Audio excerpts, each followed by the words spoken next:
Bien, el primer caso que voy a mostrar es un masculino de 72 años de edad como antecedente, es un paciente fibrilador que utiliza apisaban de 5 miligramos. Él mismo lo había suspendido 3 días previo a hacer el evento, porque neurocirugía lo estaba preparando para operarle este hematoma subdural. El paciente, en el momento en el que le estaban haciendo la evaluación cardiovascular, hace clínica de un evento isquémico, pero este evento isquémico fue del lado derecho. El paciente se comunica con nosotros, el cardiólogo, y nos envían el paciente con un NIH de 14 y una hemiplegia izquierda, contrario a donde se encuentra el hematoma, 1 hora 50 minutos de evolución.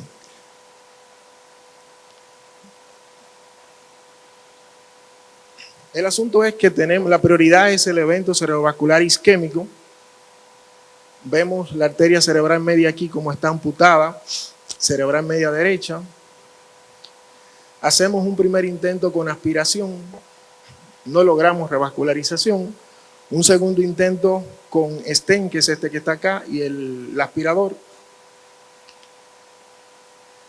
Y una revascularización completa, TC3. El asunto aquí es entonces, ¿qué vamos a hacer con el hematoma subdural? Porque es un paciente que la causa de su evento cerebrovascular isquémico es la fibrilación. Entonces el paciente definitivamente ya no se le puede suspender la anticoagulación. Esto es lo típico, el típico trombo de un paciente con fibrilación. Bueno, aquí pueden ver la arteriografía entonces del lado izquierdo. Podemos observar este poquito efecto de masa que el hematoma le está haciendo a esta región. Entonces lo que hicimos con este paciente fue que cateterizamos la arteria meningia media y realizamos una embolización, como se puede observar aquí, selectiva de la arteria meningia media. Y a las 12 semanas el paciente tuvo una resolución completa del hematoma. Esta es una alternativa de tratamiento que se está utilizando en neurocirugía endovascular para los hematomas subdurales en los casos de pacientes que tienen algún tipo de patología hematológica con tendencia al sangrado o que tienen la necesidad por problemas cardiovasculares de utilizar anticoagulantes. El segundo caso es un masculino de 82 años de edad, hipertenso, tratado con nifedipina. El paciente hace clínica de un evento cerebrovascular y 45 minutos previo a llegarnos a la sala de hemodinamia, se le realizó trombolisis con RTPA endovenosa. El paciente, en un inicio, la neuróloga que ve el paciente nos comunica que tiene un NIH de 12. Ya cuando el paciente no llega a sala, el paciente tiene un NIH de 8 y tiene una hemiplegia derecha. 3 horas de evolución, esta es la tomografía inicial con un Aspel de 10. Cuando realizamos la arteriografía inicial, esta es la arteria carótida externa, arteria carótida común, no se observa la arteria carótida interna porque la misma está ocluida de forma completa. Cuando nosotros tenemos estos casos, siempre es bueno revisar la arteria carótida contralateral, porque de entrada sería intentar revascularizar esta arteria carótida del ladito izquierdo. Observamos que la arteria carótida entonces del lado derecho tiene una oclusión de aproximadamente, tiene una estenosis de aproximadamente un 50%, pero cuando vemos la circulación intracerebral, observamos que el paciente conserva cerebral media del lado izquierdo, que es el ladito que está infartado, pero sí observamos que nos falta territorio en la región parieto-occipital. Basándonos en eso, entonces nos planteamos, intentamos revascularizar la arteria carótida interna del lado izquierdo, manejamos al paciente de manera conservadora. Bueno, íbamos a tomar la decisión basado en cómo estuviera la circulación posterior.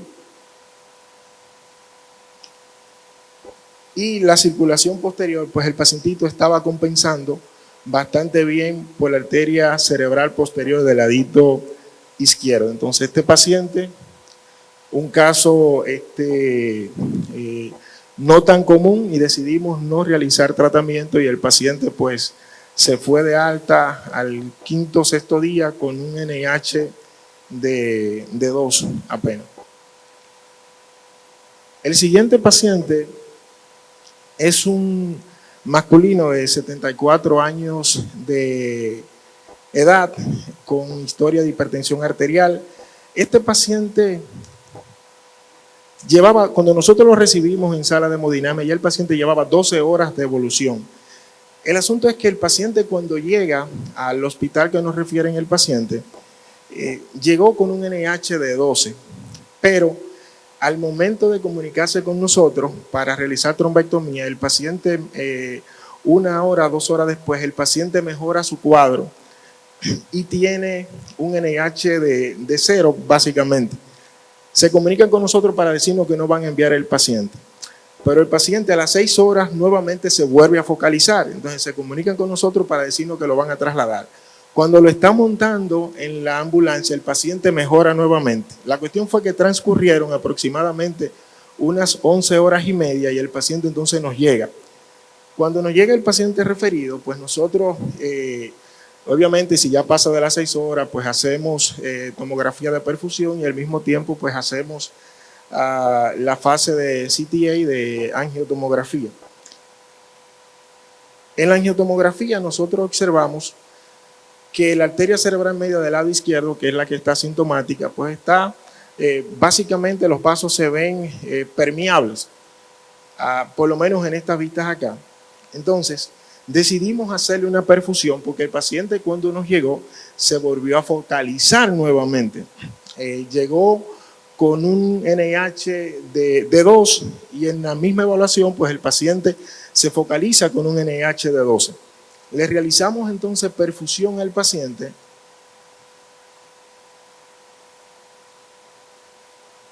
y en la perfusión observamos que hay un territorio grande que potencialmente se va a dañar, que es esta zona de penumbra que estamos observando aquí. Entonces, cuando le realizamos la arteriografía cerebral al paciente, asumiendo que aún no tiene daño considerable desde el punto de vista de infarto irreversible, entonces le realizamos la arteriografía y observamos que la arteria cerebral media, inmediatamente después de la bifurcación, tiene un trombo en ambas ramas y que ese trombo es parcial. Muy probablemente esto se estaba cerrando cuando el paciente subía a 12 de NIH, cuando recanalizaba entonces bajaba nuevamente a 2. Le realizamos trombectomía mecánica. Lo que hicimos fue que dejamos el catéter de aspiración aquí, a este nivel, como se puede observar acá, y pasamos entonces a la rama superior el stent.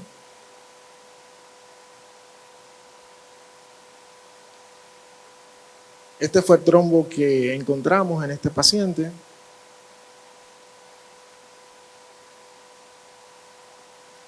Dejamos el extremo proximal del stent, lo dejamos dentro de la aspiración y logramos una revascularización completa en el paciente. La guía nos dicen que si un paciente pues llega con una clínica de SB por encima de 6, pues regularmente ese paciente tiene un criterio de NIH para llevarlo a trombectomía, pero este paciente estaba fluctuando entre 0, 2 y 12 de NIH. Este es el paciente. Al día siguiente sin focalidad.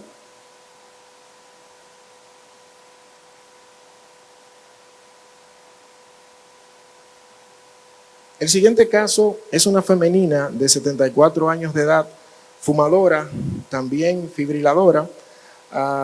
Llegó con un evento isquémico por clínica de 2.5 horas. Esta es la tomografía inicial de la paciente, un Aspel de 10, un NIH de 16 y una hemiplegia básicamente basado en la hemiplegia izquierda que tenía. Esta es la arteria cerebral media de la paciente del ladito derecho que está tapada. Nosotros hacemos la cateterización con el microcatéter y lo ponemos distal al lugar de la oclusión, y cuando hacemos el disparo, aquí está el microcatéter, nos tropezamos con esta dilatación aquí. Esa dilatación es un pequeño aneurismita que la paciente tiene en el territorio de la arteria cerebral media, inmediatamente después del sitio de la oclusión.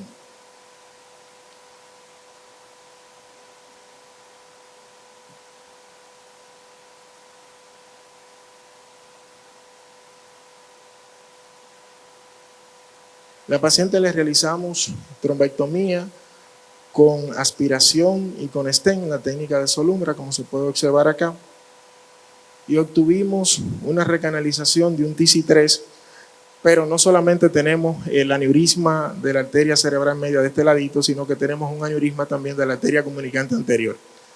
El asunto es, bueno, las guías no nos dicen qué hacemos cuando le hacemos trombectomía a una paciente que es fibriladora y que necesita anticoagulación. Entonces, ¿qué hacemos con los aneurismas? Regularmente, como neurocirujano, ya sea a través de neurocirugía abierta o la parte endovascular, si podemos evitar hacer 2 procedimientos en un paciente, pues lo hacemos y lo hacemos con más planificación y esa cosa. En este caso, la paciente era obligatorio que necesitaba su anticoagulación, entonces optamos por hacerle, sacar a la paciente de sala, hacerle una resonancia magnética para ver si teníamos un infarto grande que eventualmente nos pudiera contraindicar, pues tratar el aneurisma en ese momento. Vemos que es un infarto más o menos cortical, con del ladito derecho, a pesar de que la doñita no tiene 74, ese es el slide anterior, tiene 82 años de edad, pues eventualmente se beneficiaba de realizar la embolización. Aquí embolizamos, le colocamos unos coicitos a cerebral media y unos coicitos a la comunicante anterior. Probablemente este aneurisma de la cerebral media se tenga que tratar nuevamente, quizá con un stent diversor de flujo, porque el cuellito es un poquito ancho. Esta es la paciente al día siguiente del procedimiento. Bien. Masculino, ya este es el último caso. Masculino de 18 años de edad, como historia relevante en el momento que nosotros recibimos el paciente, solamente que fumaba vape desde hace unos 3 meses.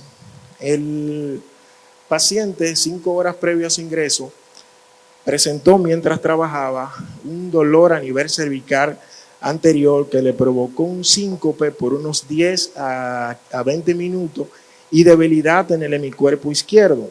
El paciente también presentó alteración momentánea de la agudeza visual.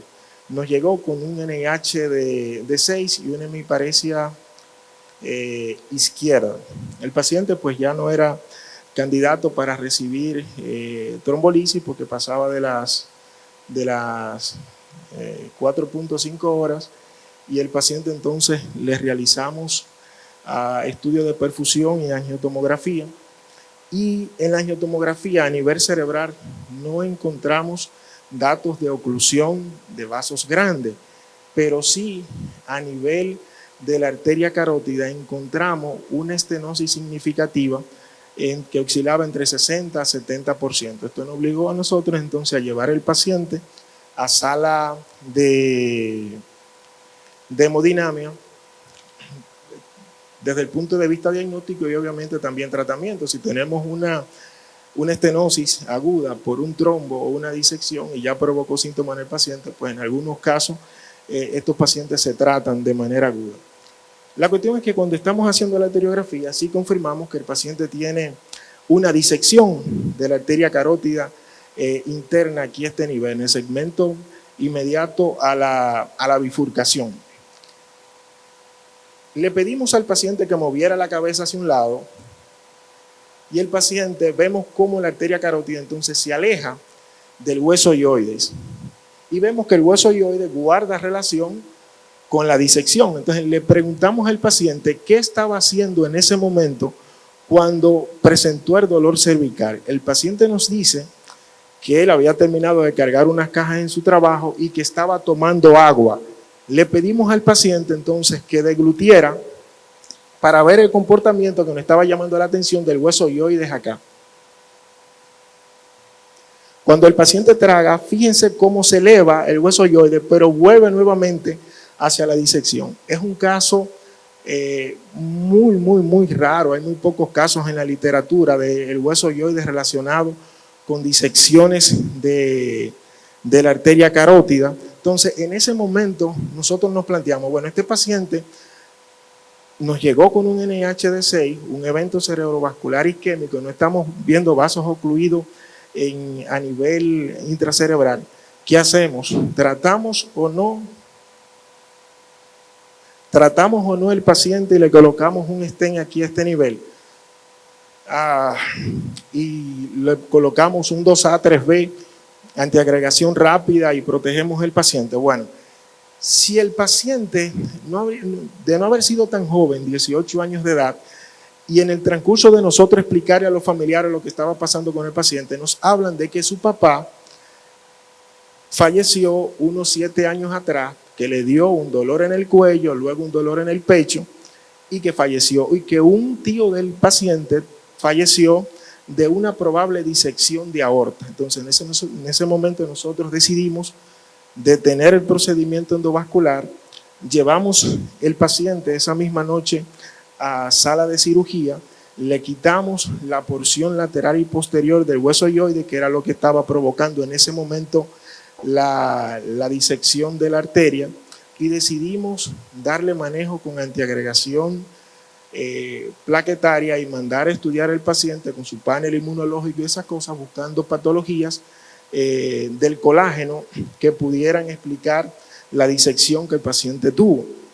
Y qué bueno que no tratamos el paciente en ese momento, porque cuando le realizamos la arteriografía control a los 3 meses, ya el paciente no tenía disección de la carótida, y el reporte final de lo que provocó que ese hueso hyoide disecara la carótida es que el paciente tiene un Ehlers-Danlos con una variante vascular, que es un caso aún mucho más raro. Entonces decidimos pues no tratar el paciente en ese momento, y la evolución del paciente pues fue bastante buena.